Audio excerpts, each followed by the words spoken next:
हम मॉडल्स और एक्ट्रेसेस को बातें बनाते हैं। I worked in advertising, I have seen young women arriving in rickshaws, फटे हुए पैर, टूटे हुए नाखून, बिकमिंग बिग स्टार्स। क्यों आई थी?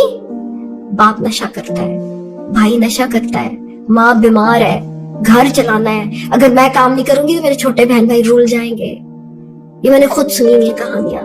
जिन एक्ट्रेसेस को और स्टार्स को हम कहते हैं यार 2 नंबर औरतें, 2 नंबर औरतें नहीं है, असल दलेर तुम है।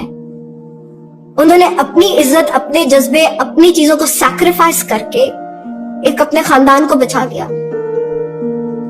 वो नहीं हमें दिखता, हमें सिर्फ ये दिखता है ये बदकिरदार है, मीडिया में आ गई है। यार उसकी डिग्री क्या थी? अक्सर मॉडल्स यानी कि देखिए ये तो अब पढ़ी लिखी फैमिलीज की आ रही है ना, बैकग्राउंड चेक्स करे क्या, मैट्रिक, एफए, मुश्किल से बीए, रो के जज ना करें।